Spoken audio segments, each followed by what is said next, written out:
Employment has great social and economic benefits. We know much of a person's quality of life is closely tied to employment. Jobs give us money, a sense of self and purpose, and keep us busy. We know from research that many adults who have hearing loss experience unemployment or underemployment over their lifetime. Teaching students about job skills and how to improve them, especially when addressed early, may help overcome some of the past discrimination for people with hearing loss. Most future jobs require some type of post-secondary education or training. Whenever possible and early in a student's educational career, help them set goals to pursue training or further education. Employment planning and preparation should also include learning about careers with positive job outlooks, developing work readiness skills, such as soft skills, interview skills, and application skills, and building work experience and history beginning in high school. It is critical to help deaf and hard of hearing students develop the work skills and obtain entry-level work experiences, summer and after school, that can build a resume which can compete with their hearing peers. In order to achieve this employment outcome, school, families, and communities must work together in the transition planning process. Employment for deaf and hard of hearing students also must consider workplace accommodations. The Job Accommodation Network, JAN website, www.askjan.org, has helpful information on hearing loss and accommodations at work. Students can create a list of possible accommodations that may help them in a variety of different work environments and academic settings. One of our PDF teacher resources is from this website. During and after high school, as students are preparing for future jobs and training, vocational rehabilitation services may be appropriate and helpful for students who are deaf or hard of hearing. Students need to apply for services and have an intake meeting with a VR counselor. Students can apply as early as junior year in high school.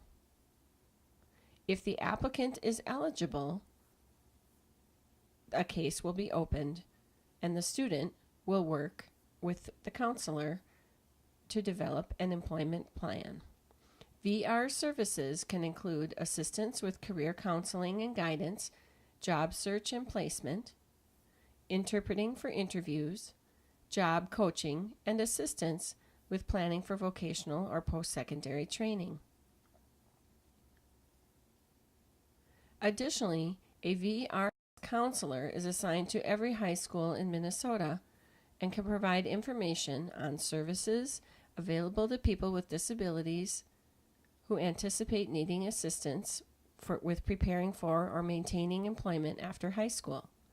Not every counselor is fluent in ASL or knowledgeable about hearing loss, but they can consult with the state coordinator for deaf services or with rehabilitation counselors for the deaf that are located in some offices. Students who have additional disabilities may qualify for supported employment services from adult employment agencies such as VR or through the county. The VR counselor can assist with planning for long-term support needs, including identifying funding sources and potential service providers. It is important that IEP teams include representatives from outside agencies such as county social workers early in the transition planning process, as sometimes supported employment agencies have long waiting lists. Further, it can be difficult to find appropriate job placement resources for deaf or hard of hearing individuals with additional disabilities. So early planning is critical. Employment planning can be made more complicated when Social Security benefits are involved. Once again, teams must take this into consideration and teach students about the economic and social benefits of working. In most cases, work pays more than receiving benefits alone. There are many good resources about work and benefits, including the website www.db101.org. VR counselors can assist with referrals for benefits planning to ensure that students are well informed about working versus having benefits. This section of the guide has 4 additional documents. First is the Employment Competency Skills Checklist.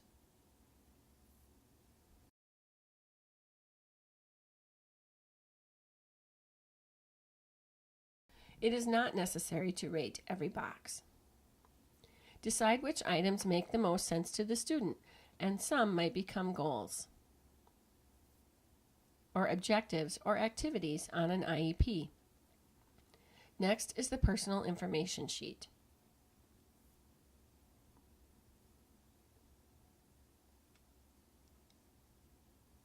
Students can use this sheet and keep it updated. It can be used to fill out applications or create resumes. Having a document with accurate employment history is critical for filling out job applications and making resumes. It also makes these important employment tasks easier. Decide where you will keep this form when completed, in a transition file or electronically. See the Records to Keep section for more information. The third document is Deaf and Hard of Hearing Workplace Accommodations.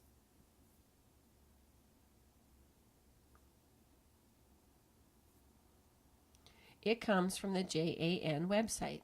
It's a great checklist for students to see acceptable accommodations that may apply to their hearing loss and work situation. Have students check off accommodations that they might use in a current or future employment setting. This handout, when completed, can also be kept in a student's transition file or folder. Finally is a work readiness skills document.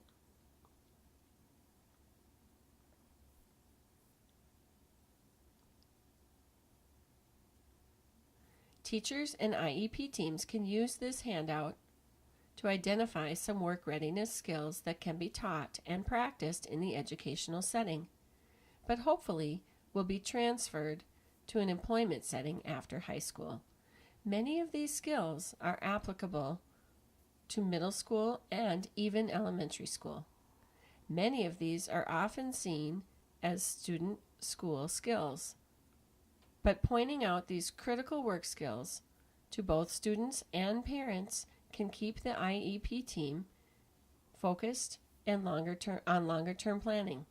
For example, thinking beyond high school graduation to successful adult employment.